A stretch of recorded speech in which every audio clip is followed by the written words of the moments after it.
De acordo com a Bíblia e algumas tradições cristãs, que tem que ver com o estudo bíblico, o estudo das profecias em si, principalmente aplicadas ao século XXI, a profecia ela não é apenas uma previsão do futuro ou algum tipo de prognóstico que é feito para meramente satisfazer a curiosidade humana. Ela tem uma série de outros propósitos também, demonstrando um tipo de plano soberano que Deus tem no tocante à humanidade. Então, ela não é apenas uma previsão, mas ela serve como um tipo de ponte entre aquilo que é infinito e o que é finito, aquilo que se conhece, as coisas que são, as que eram e as que hão de ser. Então, há todo um planejamento nesse sentido. E, de fato, Deus, assim como o próprio Satanás, ele não faz coisas sem primeiro revelar a certos tipos de pessoas. Tanto que grande parte dos estratagemas, vamos pegar pelo lado do mal, que existem no mundo, tanto em termos de ideologias e outras coisas, já estão há muito tempo escritos nos livros. Então, muita coisa que é implementada na prática, tanto as que eram e as que são atualmente, já estavam totalmente reveladas. Tanto faz se fosse algum tipo de meio assim, escrito, como livros, ou mesmo filmes, ou outras coisas, mas o planejamento, a agenda já estava toda ali. Da mesma forma com a Bíblia e também com as profecias. É interessante porque no livro de Apocalipse, no capítulo 1, é dito que a revelação de Jesus Cristo, a qual Deus lhe deu para mostrar aos seus servos as coisas que em breve devem acontecer. Por meio do anjo, nós notificou ao seu servo João. Então é interessante essa questão, porque a revelação, o Apocalipse em si, parte de Deus, vai a Jesus Cristo, e Jesus, por meio do anjo, ele notifica então aos seus servos, no caso o servo João. Então, tecnicamente, apenas os servos de Deus é que tem essa chave de codificação e, digamos assim, de descodificação desses símbolos, para justamente entender a profecia. E é muito simples entender que tanto a linguagem do livro de Isaías e também outros livros dos profetas menores, quanto até mesmo o livro de Daniel e o livro do Apocalipse, eles contêm uma série de linguagens figurativas, de símbolos, porque é um intuito de Deus fazer com que certas pessoas tenham acesso. Então, somente os servos, os que realmente estudam a Bíblia a fundo, e buscam a verdade como tesouros escondidos, é que vão ter de fato o acesso a esse tipo de material e esse tipo de conhecimento. Então, a semelhança daquelas pessoas que estudavam a profecia da estrela de Jacó, que surgiria e simplesmente indicaria o caminho onde se poderia encontrar o Messias, é que alguns poucos tiveram então essa curiosidade de pesquisar e de fato encontraram Jesus tendo nascido. Então, se na primeira vinda poucos estavam preparados no sentido de pesquisa das escrituras e também das profecias, poucos também dessa era agora que vão estar de fato preparados para entender as coisas que em breve devem acontecer e obviamente se antevendo e se preparando para isso. Então a profecia, ela, além de um prognóstico, uma previsão, ela vai trazer então essa ferramenta divina com certos propósitos específicos. O primeiro deles tem que ver com essa ponte então entre o infinito e o finito, demonstrando que o mundo não está abandonado à sua própria sorte, mas que Deus age não só no tempo, mas também na história. Então, traçando o plano dele e toda a agenda que ele tem nesse sentido. Então, se as pessoas quiserem descobrir qual é a agenda de Deus sobre determinados temas, unicamente estudando as profecias elas vão conseguir ter esse tipo de visão, de conhecimento. Certamente o Senhor Deus não fará coisa alguma sem ter revelado o seu segredo aos seus servos, os profetas, de acordo com Amós capítulo 3, no versículo 7. É muito claro isso, e assim, levando em conta aquilo que Deus fez no passado, Deus ele tinha um relacionamento com o homem face a face. Só que como o homem pecou, então ele perde esse contato e Deus agora precisa de utilizar novas formas de comunicação. Havendo Deus outrora falado de várias formas, de várias maneiras aos seus servos, pelos profetas, nesses últimos dias ele falou por meio do seu Filho, que constitui o herdeiro de todas as coisas, etc, etc. Ali no livro de Hebreus, Paulo ele deixa muito claro isso. Então fica muito nítido essa questão de que Deus ele utiliza então dos profetas, os navis, como diz o termo em hebraico, para trazer então os seus oráculos, trazer as suas verdades, as suas mensagens de advertência e alertar o povo. Então ele não fará nada sem antes ele ter revelado então o seu segredo aos seus servos profetas. Mas até mesmo se tomar pelo mal, tudo que está acontecendo atualmente, de certa forma, estava já escrito em livros. Quer dizer, o próprio demônio já patenteou aos seus servos aquilo que ele mesmo deve fazer. E assim, não que Deus vá copiar, mas ao contrário. A questão é que Deus de fato não vai fazer nada sem primeiro revelar então o seu segredo aos seus servos, os profetas. A profecia ela revela o amor de Deus, revela o seu desejo de salvar a humanidade e de entregar essas pistas para as pessoas saberem como elas devem agir e o que fazer em determinadas situações. Visto que Deus conhece o fim desde o princípio, ele então conduz certos marcadores na história para então mostrar o seu plano aos seus servos, e assim eles consigam obter a redenção. A profecia também, quando ela é cumprida, é uma das provas mais cabais e robustas da inspiração divina das Escrituras.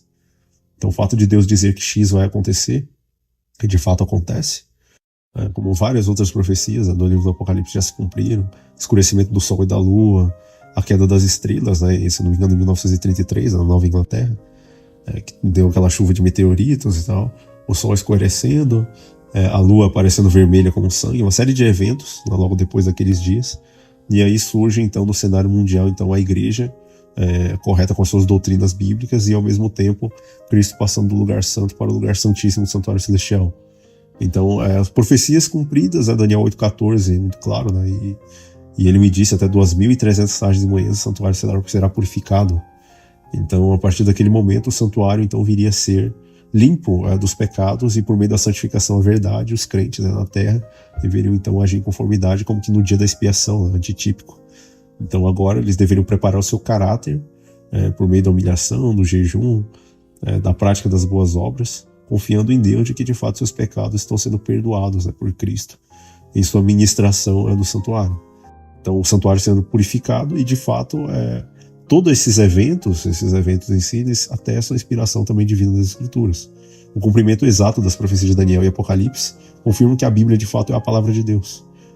Entendeu? Tanto na descrição de sistemas, como é o caso do sistema católico romano, no caso aí de Apocalipse 13, como também outros, fica muito nítido historicamente que todos os dados que foram dados, eles têm que ver então com essa aproximação entre o que é a história e o que de fato é o que é atual. Então tudo isso corrobora então com essa visão de que Deus é de fato o autor das Escrituras. Então a prova cabal de que a Bíblia é de fato a palavra de Deus. E que longe do que acontece no mundo, Deus é quem de fato mantém o controle de todas as coisas. De acordo com João 13,19, Jesus disse: eu vos digo agora antes que aconteça, para que quando acontecer creiais que eu sou. Então é muito nítido essa questão de como ele fala. Então ele mesmo declarou a profecia do Apocalipse, o livro como um todo, a revelação de Jesus Cristo, a qual Deus lhe deu. E eu vou digo agora, antes que aconteça, para que quando acontecer creiais que eu sou. Deus utiliza a profecia para avisar também sobre os juízos futuros, seja por consequência humana ou mesmo ele fazendo algum tipo de intervenção. Noé foi avisado sobre o dilúvio, e assim, a função dele é meramente a de um profeta normal. Quer dizer, ele vai avisar o povo. Quem quiser crer, vai crer. Mas não é função dele explicar o como aconteceria, ou de certa forma tentar convencer as pessoas do que ia acontecer, não. Ele apenas agiu, construiu a arca e entrou com a família. Quem acreditou, acreditou. E quem tentou explicações, tentar entender tudo, todos os detalhes, acabou perecendo no dilúvio. É o mesmo quem rejeitou também. Então Noé foi avisado desse juízo futuro. Diz a Bíblia que ele viu graça diante de Deus. E os eventos finais então dão essa oportunidade para a humanidade se arrepender antes que as coisas aconteçam e de fato não haja tempo para fazê-lo. Então o arrependimento é extremamente necessário. Noé foi avisado do dilúvio, e as profecias do tempo do fim elas servem então para despertar o mundo. Só que obviamente aqueles aos quais os fins dos séculos têm chegado. Poucos que de fato estão despertos nesse sentido de compreender os eventos que estão acontecendo.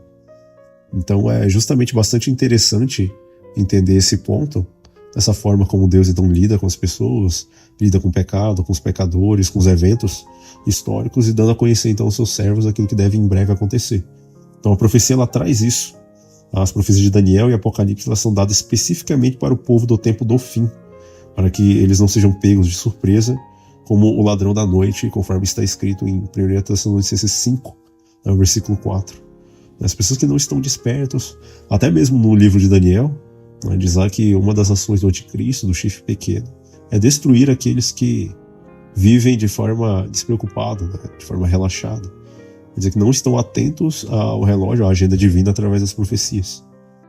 Então, simplesmente as pessoas vão perdendo essa prática E conforme o tempo passa, elas se encontram então tão absortas na sua realidade que acabam esquecendo do conflito entre o bem e o mal. E que tipo de posição tomar, o que fazer nesse sentido. Então as profecias elas são dadas para que o povo de Deus de fato não seja pego de surpresa. A profecia também tem um objetivo prático, que envolve motivar uma vida de retidão. Não são simplesmente datas em si, ou então projeções de períodos, mas tem que ver com a preparação espiritual. De acordo com 1 João 3,3, e qualquer que nele tenha essa esperança purifica-se a si mesmo, como também ele é puro. E a profecia é utilizada também para mostrar a batalha invisível entre o bem e o mal, incentivando o estudante a simplesmente escolher o lado que vai vencer, que é o lado de Cristo. Então, se fôssemos sintetizar essa questão, é interessante ver que a Bíblia ela testemunha de fato de que Jesus ele revela os planos de Deus de acordo com Apocalipse 1, versículo 1, e também no livro de Apocalipse 19, no verso 10. Além disso, ela prova a inspiração divina através do cumprimento histórico. Quer dizer, se analisa a profecia e se vê na história todos os eventos. É óbvio que tem que partir da Bíblia primeiro, né? Visto que há várias linhas históricas ou historiográficas que às vezes desdenham até tiram a escritura de foco. Além disso, um dos principais elementos da profecia é essa questão da preparação, então, de um povo preparado para a vinda de Cristo e que revele o seu caráter no grande conflito. Então é especialmente interessante ver que as profecias, né, elas mostram que Deus ele traça isso em sua palavra e elas mostram onde estamos hoje na progressão dos séculos. Então é muito importante. Agora, se fôssemos ver assim biblicamente, né, e que a Bíblia ela fala de fato sobre isso, ela não traz apenas essa questão de um vislumbre do futuro, mas é uma manifestação da misericórdia e da soberania de Deus. Tá? No caso, a profecia ela separa o verdadeiro Deus dos falsos deuses. Então, o verdadeiro Deus ele trata então com pessoas, com os profetas, ele mostra o que vai acontecer, dá as razões, os motivos, mas os falsos deuses não. Entendeu? Então, de acordo com Isaías 46, 9 e 10, é um texto até interessante. Ele fala: lembrai-vos das coisas passadas. Eu sou o Senhor Deus e não há outro semelhante a mim, que anuncia o fim desde o princípio, dizendo: o meu conselho subsistirá. Quer dizer, a profecia é a prova de que Deus está no controle da história humana e que nada foge da perícia divina nesse sentido. Tanto o surgimento, a queda dos impérios, é tudo muito bem traçado e foi tudo muito bem colocado. Né? Inclusive, se analisar a profecia lá do capítulo 2 de Daniel, capítulo 7, a sucessão de impérios é exatamente como é traçado na história. Quer dizer, a Babilônia como principal império mundial, seguido do Império Medo-Persa, né, os persas e os medos, seguida da Grécia, né, de Alexandre o Grande, e depois o Império Romano, de 476, né, até a continuidade ali, o final, né, 1453. Então, tanto faz do Ocidente ou do Oriente. Então, você tem todo esse traçado, e aí depois os artelhos da estátua, simbolizando os 10 da Europa, os países europeus, e posteriormente, lá em Apocalipse 17, outros 10, né, que ainda não receberam o reino, está previsto aí para o futuro, né, num governo mundial, né, do anticristo. Então é interessante ver isso, está tudo muito bem traçado, e aí, por fim, a pedra que é lançada ou cortada assim, um auxílio de mãos, representando Cristo e seus anjos, né, o reino de Deus, né, vindo então estabelecendo. A profecia ela edifica a fé, especialmente após um cumprimento. Jesus deixou claro que o objetivo da profecia nem sempre é compreendido no momento em que ela é dada, mas sim quando ela se cumpre. Eu digo isto agora, antes que aconteça, para que quando acontecer criais que eu sou, mostrando que o significado profético serve como uma âncora para a fé, confirmando que a palavra de Deus é digna de confiança. A profecia também é descrita como um tipo de guia em tempos de escuridão espiritual. Inclusive, Pedro, né, fala, segundo Pedro 1,19, e temos muito firme a palavra dos profetas, a qual fazeis bem estar atentos, como uma luz que alumia em lugar escuro. Então, em momentos de trevas espirituais, a luz da profecia ilumina esse lugar, fazendo com que a profecia funcione então como um mapa ou uma lanterna, mostrando ao crente, as pessoas que estudam de fato, em que ponto da história essas pessoas estão e como Deus espera que elas devam agir. Além disso, diferente da adivinhação, que tem que ver com espíritos familiares, consulta de mortos e etc. A profecia realmente bíblica, ela tem um imperativo moral, porque ela é dada às pessoas que mudem. Então, quando ela é dada, ela sempre sugere uma mudança de rumo, um tipo de arrependimento antes que o juízo chegue. O próprio Amós 3,7 vai dizer isso, né? Certamente o Senhor Deus não fará coisa alguma sem ter revelado o seu segredo aos seus servos os profetas. A profecia de Jonas é um grande exemplo para isso, a profecia de Noé também. Entende? No caso de Jonas, Deus destruiria a cidade de Nínive. Em 40 dias, se não me engano, ele prega, faz toda uma questão ali que tem que ver. O objetivo era salvar, né, o povo de Nínive, e as 120 mil pessoas se arrependem. Inclusive o rei, né, se veste de pano de saco. Então a cidade seria subvertida, e aí eles se arrependem e de fato não acontece. E no caso de Noé, embora não chovesse naquela configuração terrestre, ele chega com a profecia dizendo que de fato Deus vai enviar um dilúvio, e aí começa a construir a arca. Fico imaginando muitos ouvindo a pregação e vendo ele construir, não entendendo, mas a profecia, as coisas de Deus são loucura, né, para um homem natural, para um homem carnal, e aí não consegue entender. Mas só que o evento de fato culminou, tanto que é dito no livro Patriarcas e Profetas que até mesmo Satanás temeu pela sua própria vida, quando a terra estava entre os elementos em fúria durante o dilúvio. Então essa profecia, tanto de Jonas quanto de Noé, elas atestam de fato que Deus ele não faz nada sem antes revelar isso a alguém. Então é alguém que vai pregar, alguém que vai trazer alguma mensagem, entende? Alguém que vai ser usado por Deus nesse sentido, que vai então trazer essa oportunidade, digamos assim, das pessoas se arrependerem e mudarem o rumo. Então apela sempre ao arrependimento, a um tipo de preparação, e além disso a profecia bíblica, ela não é traçada necessariamente em cima de eventos políticos só, né?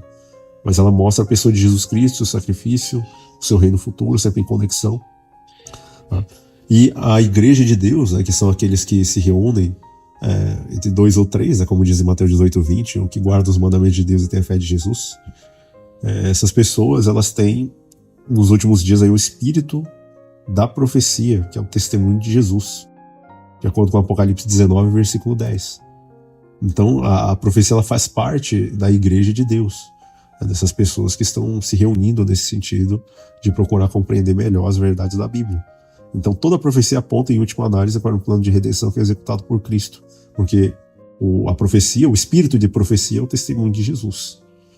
Entende? Então, para a Bíblia, a profecia ela é a revelação, né? Deus dando-se a conhecer. E aí temos a confirmação, provando que é verdade, e a preparação, que é a capacidade humana para resistir diante dos eventos, e estar pronto, então, a preparar o caráter para a eternidade. Nesse século aqui em especial, no século XXI, se vive, então, uma era de saturação de informações. Porém, há uma profunda incerteza existencial. Dentro da lógica bíblica e de algumas perspectivas, a profecia ela não é menos necessária hoje do que há 2000 anos atrás. Ou seja, na verdade ela se torna até mesmo mais urgente. E existem algumas razões para isso, né, que devem ser consideradas de vital importância nesse sentido. O século XXI é marcado pelo pensamento de que a história é um conjunto de acasos, sem propósito. Mas as pessoas não têm no que se firmar, e como resultado disso elas são facilmente varridas por qualquer tipo de engano. Tanto que o grande estratagema de Satanás será imitar a volta de Cristo. Justamente porque, como a maioria não tem uma âncora de conhecer exatamente como será o evento, vai ser muito fácil enganar essas pessoas através de qualquer outro tipo de manifestação. Então, o século XXI, especialmente nesse período agora, a profecia ela é um contraponto metafísico, porque a pós-modernidade rejeita a ideia de metanarrativas. É mais um hedonismo, um nihilismo, a busca, então, pela satisfação pessoal. Se comemora a falta do que comemorar, né, que é o que se faz em raves, dessas vidas mundanas, né, das pessoas buscando sentido, significado, e aí recorrendo ao prazer, mas isso só causa mais sofrimento, mais dor e até a morte. Então, em termos de contraponto metafísico, a profecia vai totalmente contra o excepcionismo, o niilismo e essas visões que tendem ao aspecto negativo da humanidade. Muito pelo contrário, a profecia ela mostra sim a parte negativa toda, mas aqueles que de fato se preparam e que são achados conforme o Senhor deles deixou, simplesmente são então colocados em uma elevada posição por ele, né? Moço de bom, servo bom e fiel, né? Então é interessante ver isso. E outra coisa é que a profecia ensina que a humanidade não está à deriva, mas existe um norte, uma progressão de eventos.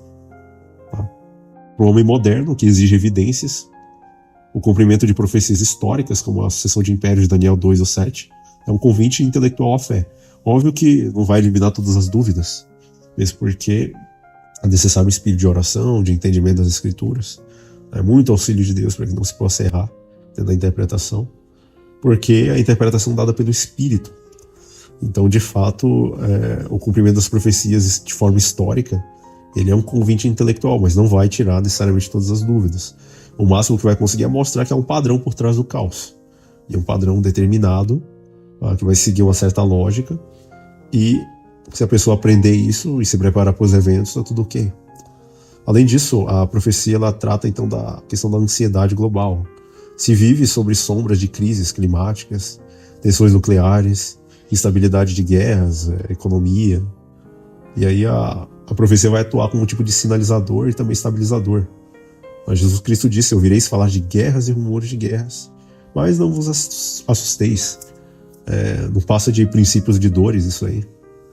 A necessidade da profecia hoje é de dar ao indivíduo a segurança de que, embora o cenário presente seja sombrio, o desfecho final é de restauração e não de aniquilação. Então temos todos esses pontos nesse sentido, que envolve também o discernimento espiritual nessa era de pós-verdade. Nos últimos dias, o engano seria tão sutil que, se possível, enganaria os próprios escolhidos. Mas não basta apenas o engano em termos de doutrinas, mas tem que ser algo apelativo ao máximo aos sentidos. Inclusive, num vídeo passado, eu citei essa questão da vinda falsa de Jesus e o dever das pessoas de preparar e reconhecer que o Cristo que aparecerá será um Cristo falso, a partir de certas características, e o apelo ao estudo, então, da volta verdadeira de Jesus. Mesmo as pessoas que trabalham em banco têm que estudar as notas falsas. Não é só conhecer a parte verdadeira, não, infelizmente. Porque a profecia ela mostra o que é real, mas ela mostra também todas as contrafações. Que, inclusive, segundo Tessalonicenses 2, 9 e 10, é dito claramente, a vinda, a parousia do iníquo será conforme a eficácia de Satanás com todo o poder, sinais e prodígios da mentira. E as pessoas cairão, infelizmente, diante de um engano dessa magnitude. Entende? Então a profecia ela fornece uma moldura que interpreta as notícias que se veem, mas é como se fossem óculos, lentes divinas pelas quais é possível enxergar o que essas ações humanas elas vão acarretar, digamos assim. Ela ajuda também nessa questão de mudanças superficiais, de entender certos padrões e movimentos, e que tudo isso possui um certo significado espiritual profundo, como questões de liberdade de consciência, ou mesmo a própria moralidade global, poderíamos colocar assim também. Mas ela responde à pergunta: em que ponto da história estamos? Sem profecia, o cristão do século XXI se perde. Ele perde a sua própria identidade e também se perde nesse sentido de tentar entender a brevidade do advento de Cristo. Então, embora se tenha tecnologia para prever o clima ou fazer projeções para o mercado financeiro, a profecia ela é um indicador que vai focar então na ciência, entendeu? Na busca então de se conhecer esse prognóstico todo que é feito em termos do futuro. E não só do futuro, mas da vida presente no sentido de mudança e arrependimento. Destaca-se que a profecia serve também para que o dia do Senhor não surpreenda o mundo como um ladrão. No século XXI, a distração é a nossa maior inimiga. Já a profecia é um tipo de corrente, um tipo de despertador espiritual que vai não só firmar, mas vai manter as pessoas dentro dos trilhos espirituais, seguindo o caminho de Cristo, etc. Então, os desafios do século XXI poderíamos comparar nesse sentido, o caos geopolítico, o materialismo, as fake news, o engano constante propagado pela própria mídia, muitas vezes, forjando informações e tentando conduzir a massa para determinado caminho, e tudo isso gerando solidão, desespero, medo nas pessoas. Mas a resposta profética em Deus vai revelar que Deus ainda governa as ações, que Ele tem o controle de tudo, e lembra que o mundo é temporário, mas o reino de Deus virá e é eterno. Além disso, oferece um padrão bíblico de verdade contra as ideologias. Então tem aí a verdade versus a ideologia. Então a profecia vai conectar o indivíduo a um plano cósmico de amor e de salvação e retirar a pessoa desse plano terreno, pelo menos mentalmente, no sentido de compreender qual é a vontade de Deus. Não temos nada que recear quanto ao futuro, a menos que nos esqueçamos da maneira pela qual o Senhor nos tem guiado, os seus ensinos no passado. A profecia, portanto, é uma âncora que impede a mente humana de se perder no mar de informações e medos da pós-modernidade. Só que aí é que está, Quais que são as consequências daqueles que negam e rejeitam as profecias?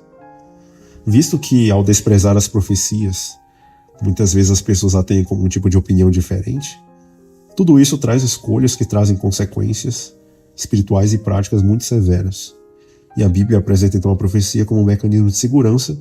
Ao remover a profecia, o indivíduo e a nação se tornam totalmente vulneráveis. Então, eu vou descrever aqui basicamente alguns dos principais enganos. De acordo com o provérbio bíblico mais clássico sobre o tema, que é Provérbios 28, Provérbios 29, versículo 18, né, que vai falar alguma coisa assim. Não havendo profecia, o povo se corrompe, mas o que guarda a lei é ser feliz. Quer dizer, esse provérbio aqui, ele demonstra a essência do que é a profecia, do que ocorre com o povo quando despreza os conselhos de Deus vindos através dos profetas. Então, basicamente, não havendo profecia ou visão, o povo se corrompe, ele se descontrola. Ele é um gado, uma manada que pode ser facilmente moldada conforme os líderes, os próprios pastores. Entende? Então, tudo isso tem que ver com a falta de crédito que a profecia muitas vezes recebe dessas pessoas. Ela age muitas vezes como um freio moral. Só que, uma vez tirando a profecia, o freio moral desaparece, a direção desaparece, o caminho, a estrada. Então, sem o norte profético, as sociedades e indivíduos perdem o senso de propósito. Eles caem na confusão ética e moral, e cada um age segundo o que parece reto aos seus próprios olhos. É bem como diz o último versículo lá do livro de Juízes. Naquele tempo não havia rei em Israel, e cada um fazia o que achava mais certo. Infelizmente é o que vai estar acontecendo. Uma total vulnerabilidade em termos de direção. As pessoas perdem isso, porque não havendo profecia, o povo se corrompe. A profecia também, que é comparada a uma luz, né? Se você apaga uma luz num lugar perigoso, o tropeço é inevitável. Então, a vulnerabilidade total em relação ao erro e ao engano. Tá? De acordo com 2 Pedro 1,19, temos muito firme a palavra dos profetas como uma luz, que ilumina o lugar escuro. Quem despreza a profecia caminha no escuro espiritual. Num contexto bíblico, isso significa ser facilmente enganado por falsas doutrinas ou ideologias, que até parecem ser boas. Óbvio que elas vão ter que falar algum tipo de verdade, né? Mas o teor como um todo é extremamente mau e leva as pessoas à ruína.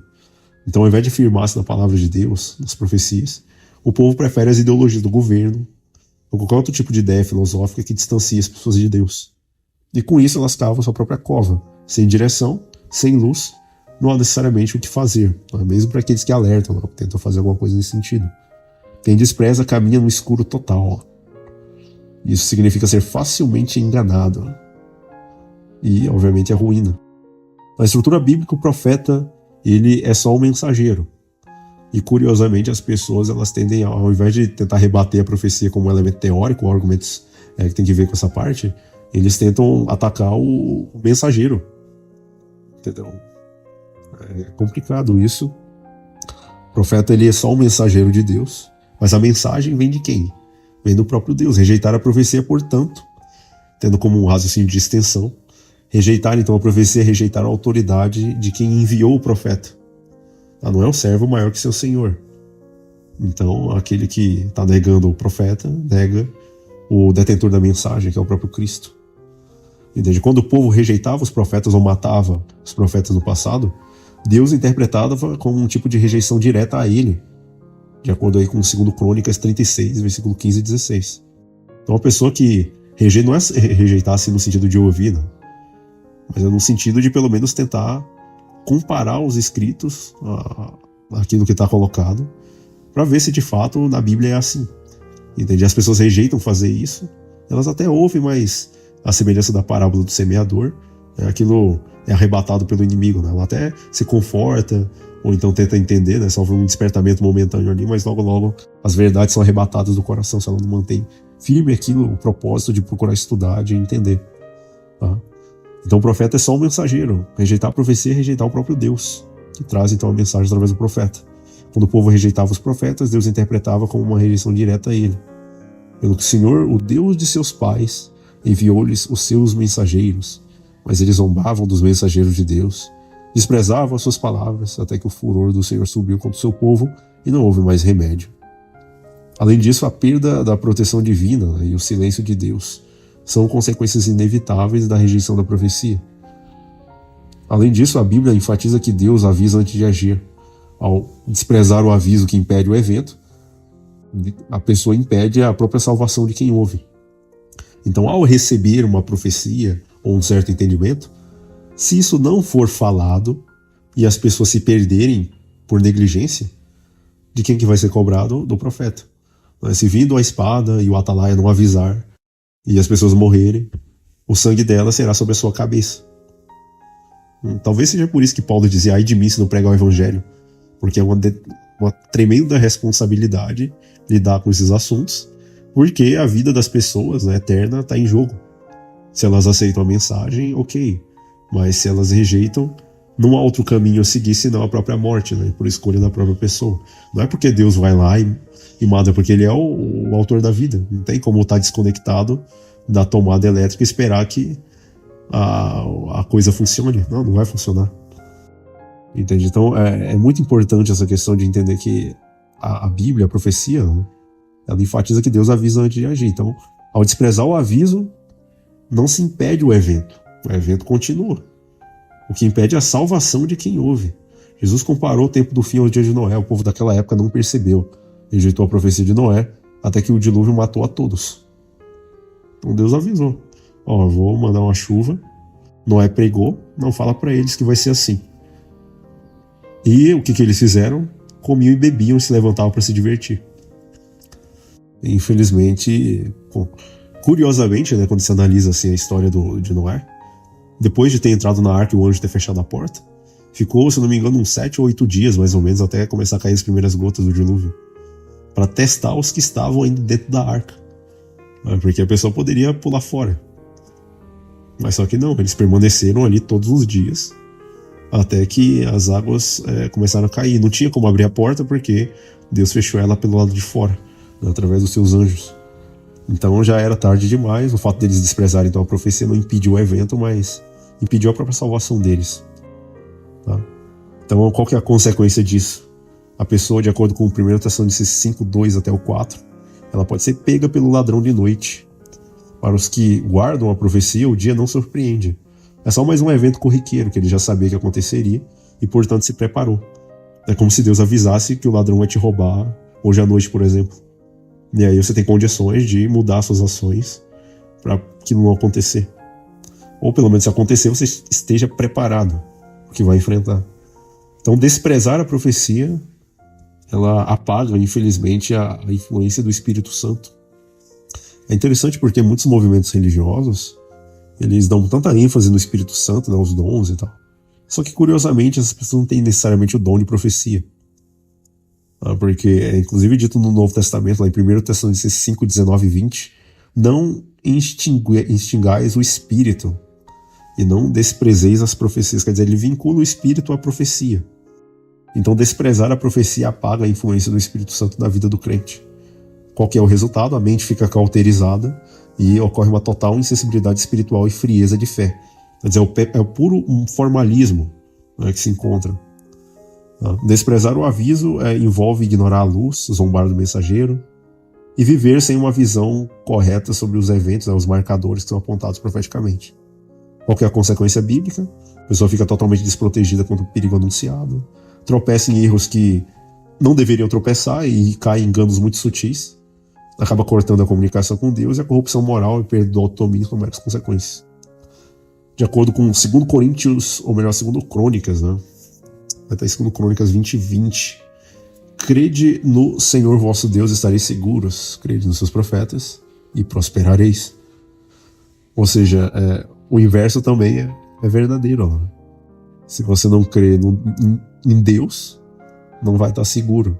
Se não crê nos seus profetas, não vai prosperar. Só prospera quem está vivo, infelizmente. Então é importante analisar esse ponto, né, acerca do desprezo das profecias, porque não é só um erro intelectual isolado. É o primeiro passo de uma queda em cascata que termina na cegueira espiritual completa. Mas se um guia cego guiar outros, não cairão ambos no buraco. Então o desprezo diretamente ao que se chama do grande engano, né, ou a venerável impostura dos últimos dias, é que fica infelizmente conectado a essa cegueira espiritual.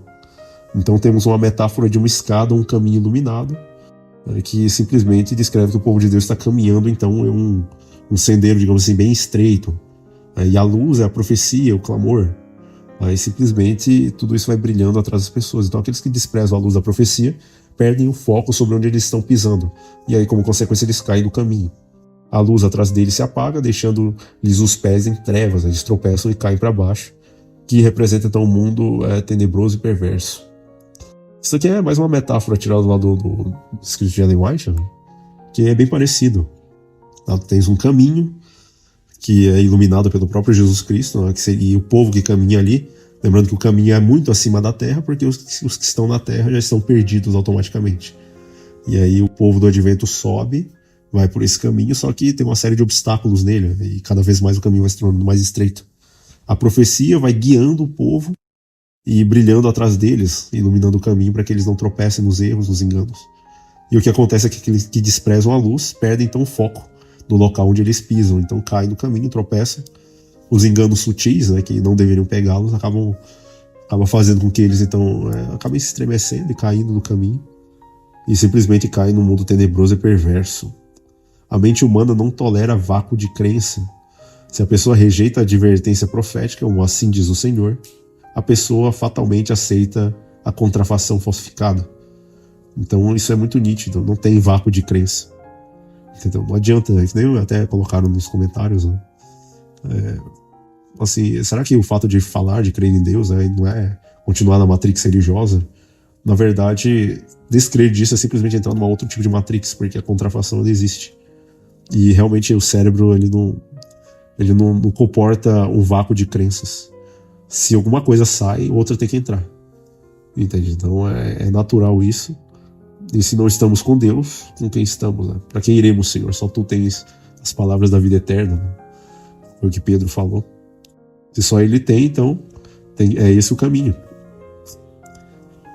Então é importante entender que a mente humana ela não tolera vácuo de crença. Então alguém rejeita a advertência profética, a pessoa fatalmente aceitará a falsificação. Ao desprezar as profecias sobre a lei de Deus e o santuário, as pessoas acabam se tornando também vulneráveis ao espiritismo moderno e também aos falsos milagres, que é o que eu comentei também no vídeo anterior. Entendeu? E em outros vídeos que falam acerca da falsa vinda de Cristo. Né? Então você tem pessoas que muitas vezes elas vão desdenhar da lei de Deus, desdenhar do santuário, mas essas duas doutrinas fundamentais é que você tem então esse planejamento e essa forma de entendimento que vai blindar a pessoa contra enganos espíritas, enganos que envolvem manifestações e aparições sem que haja um critério objetivo de análise, no sentido de ver quem que está falando, o que está falando. Então, já é muito mais fácil acreditar em manifestações espiritualistas e falsos milagres do que seria se a pessoa considerasse a lei de Deus e considerasse o santuário também. Considerar a lei de Deus porque esses enganos geralmente tendem a acabar com a lei de Deus, a relativizar. E no caso do santuário, porque geralmente esses enganos, quando eles vêm, eles tentam atestar um tipo de imortalidade que vai contra a própria lei de Deus. Quer dizer, a pessoa pode ser salva pecando. E se a alma de fato é imortal, o que Cristo veio fazer? Salvar da morte? É complicado. Então, Satanás tem um controle de meios, tá? Que, obviamente, não se submetem, no caso, ao controle do Espírito de Deus. Então, ele controla pessoas que não se submetem a Deus. Então, é o vácuo de crença. Se ela não está aqui, está ali. E aí, Satanás conduz, então, essas pessoas por meio dos caminhos da sua própria escolha. E há caminhos que ao homem parecem corretos, parecem direitos, mas que ao cabo deles dá em morte. Então o desprezo constante à profecia gera uma falsa sensação de segurança. Nesse século XXI não tem como arriscar. Entendeu? Então geralmente se pensa, né, que tudo continua como desde o princípio da criação. Só que na verdade não é assim que funciona. Muita coisa mudou, muita coisa aconteceu. E outras futuras acontecerão piores ainda. Então, o alerta é que enquanto o mundo está mergulhado nos prazeres e nos negócios, ignorando os sinais proféticos, o fechamento da porta da graça vai ocorrendo silenciosamente. Né? De acordo com o livro de Apocalipse, no capítulo 22, se não me engano, verso 11. Paulatinamente vai fechando, o engano do pecado vai endurecendo o coração das pessoas, de acordo com Hebreus 3, versículo 13. E de acordo com, acho que é 1 ou 2 Coríntios 6:2, vai falar que hoje é o dia da salvação, né?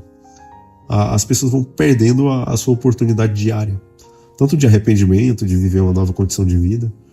E assim como os judeus do passado que desprezaram as profecias sobre a primeira vinda de Cristo, muitos cristãos hoje desprezam as profecias sobre a segunda vinda, e principalmente essa questão do juízo investigativo, que vai estar lá em 1 Pedro 4,17, convém que o juízo de Deus comece primeiro pela casa de Deus. E então, se primeiro vem por nós, qual será o fim então daqueles que não obedecem o evangelho de Deus? Ele perguntou claramente lá. Entende? Então, se as pessoas negam as profecias e rejeitam essa fase em que vivemos, que é uma fase de juízo antes de Cristo vir, justamente definindo quem que será salvo e quem não será, lembrando que a salvação é pela graça, mas o juízo é pelas obras. Isso daí é fundamental. As pessoas vão então rejeitar, assim como os judeus desprezaram as profecias da primeira vinda de Cristo. Não estarão preparados para o evento e vão automaticamente desencaminhar outros do preparo. Muitos cristãos hoje então desprezam, infelizmente, as profecias nesse sentido.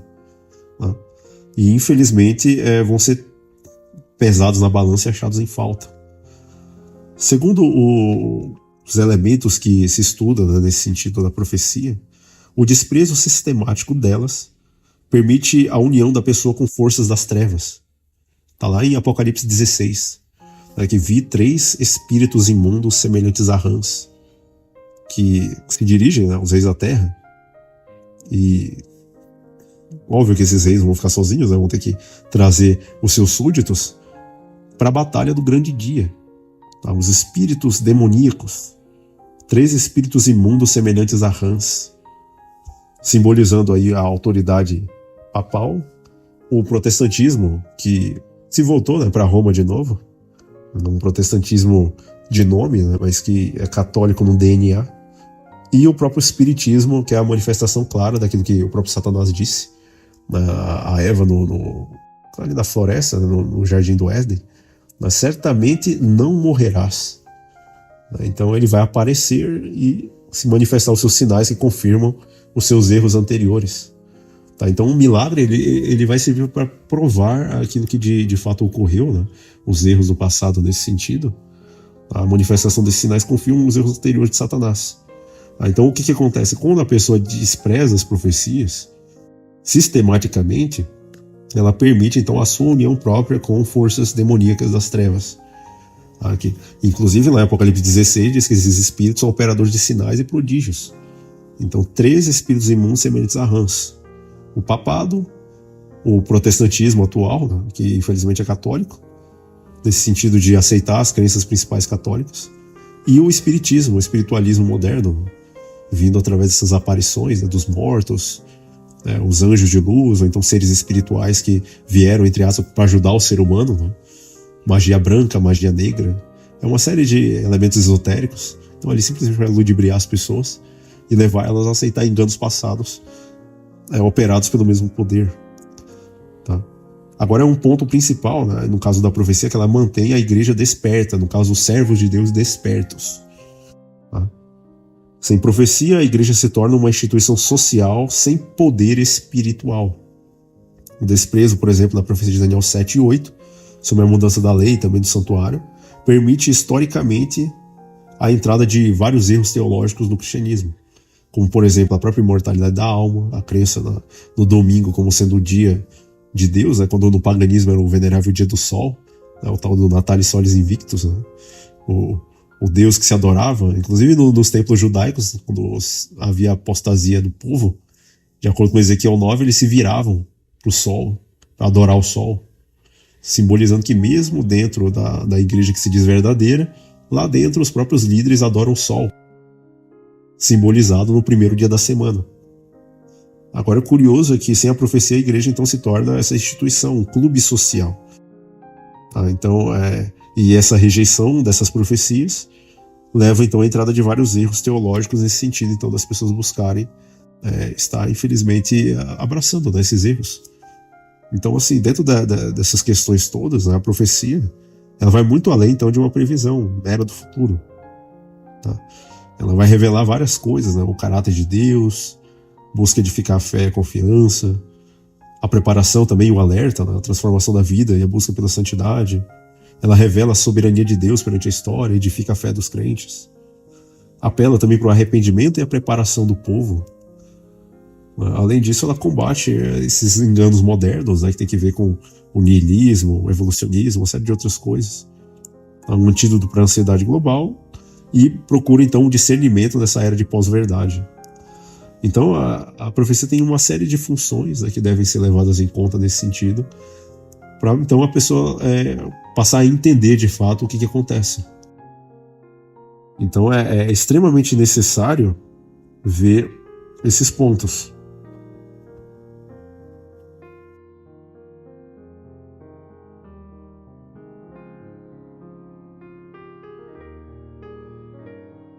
Infelizmente, se a gente for pensar sobre essa questão do desprezo, né, das profecias, infelizmente tem alguns detalhes que são cruciais que tem que ser mencionados, né? Então, no caso das profecias que tem que ver com o santuário, com a lei de Deus, né, principalmente essa questão da profecia bíblica sobre o estado dos mortos, que obviamente as pessoas não vão estudar, não vão procurar saber, vai inclusive bater nesse ponto da maior, digamos assim, a maior fraude da história. Satanás usará a aparência de agentes queridos falecidos para declarar que as profecias reais bíblicas são ultrapassadas e que, no caso, o domingo, que é o dia de santificação papal, deve ser, então, considerado como um dia de descanso em lugar do sábado bíblico.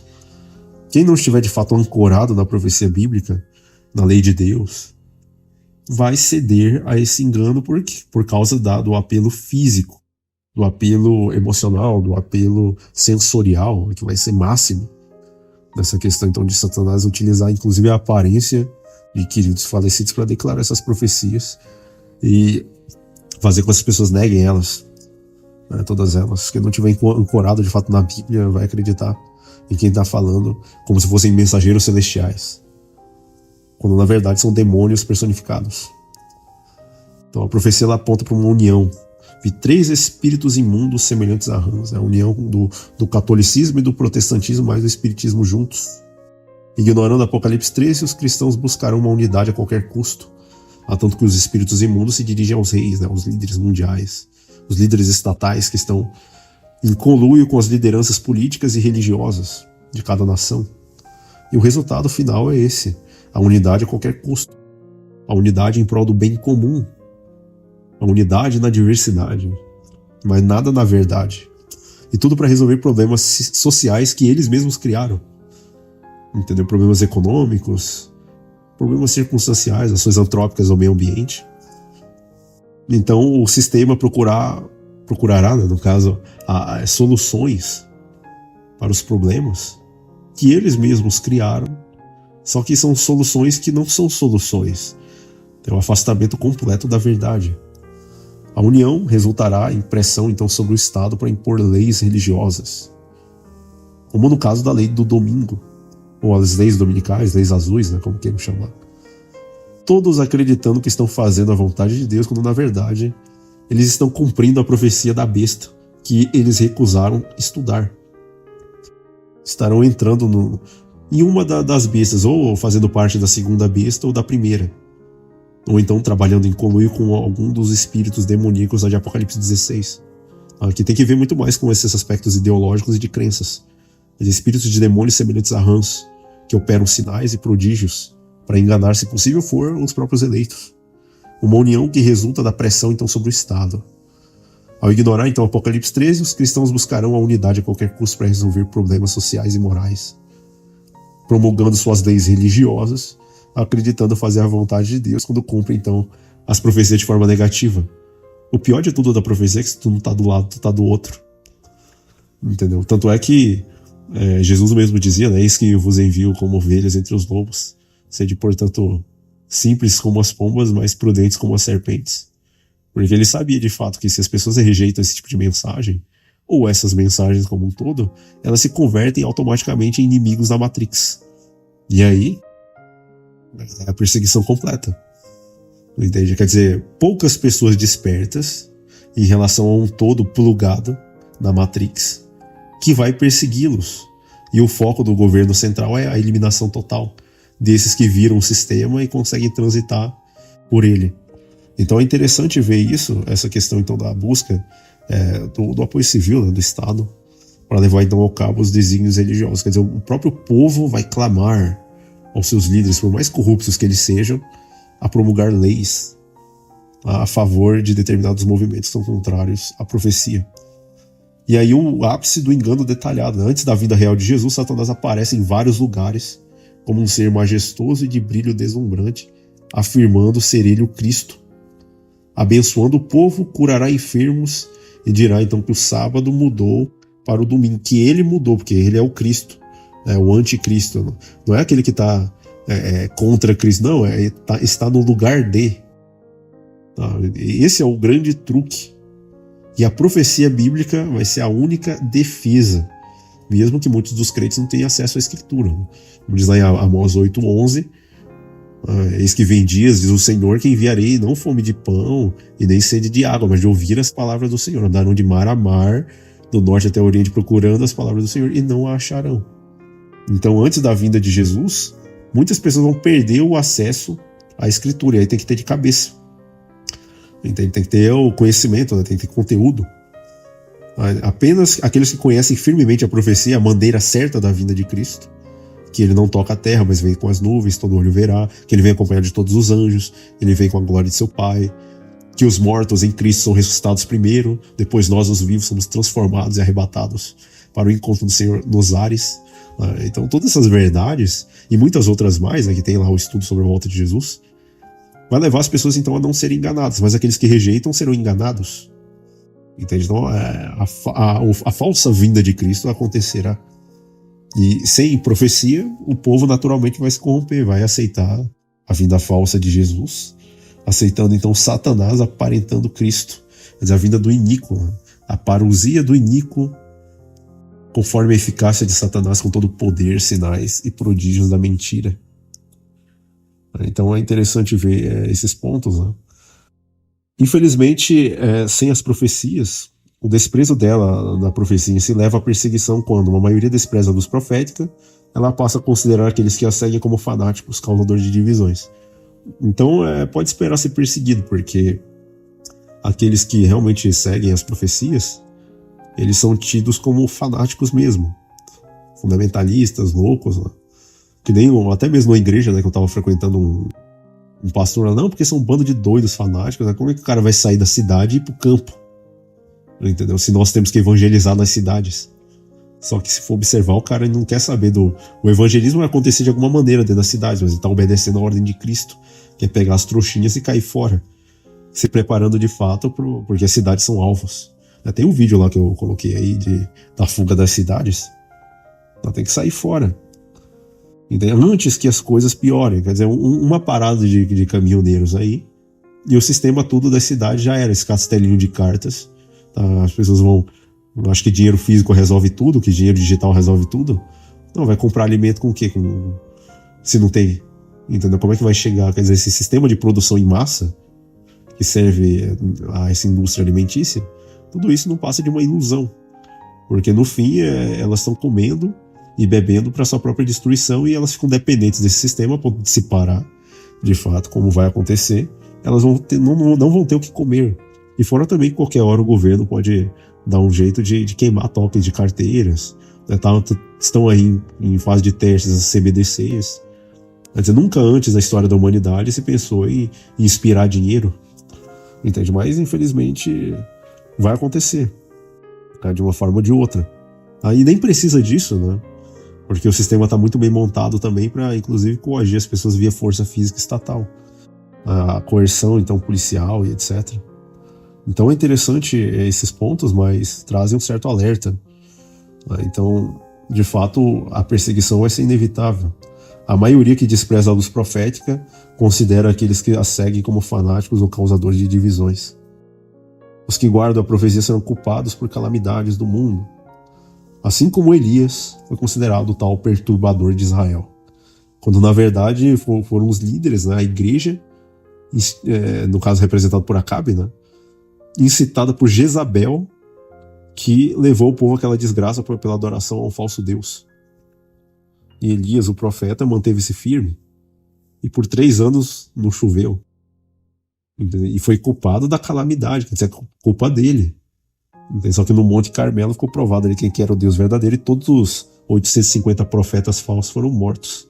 Porque eram 450 de Baal, mais uns 400 de Asherá, né? Haja a espada para matar tanta gente. Então, assim, a profecia ela funciona como um filtro sensorial. No século XXI, os sentidos serão bombardeados com milagres, com sentimentos extremamente poderosos, extremamente apelativos ao sensorial do ser humano. Sem a profecia como regra de medir, sem a Bíblia, os ensinos, o escrutínio bíblico para medir, as pessoas vão confiar nos seus olhos e nos seus ouvidos e serão fatalmente enganadas. Somente os que guardam a mente com as verdades da Bíblia poderão resistir no último grande conflito. Então é importante as pessoas entenderem, verem, analisarem. E assim, essa é a importância da profecia.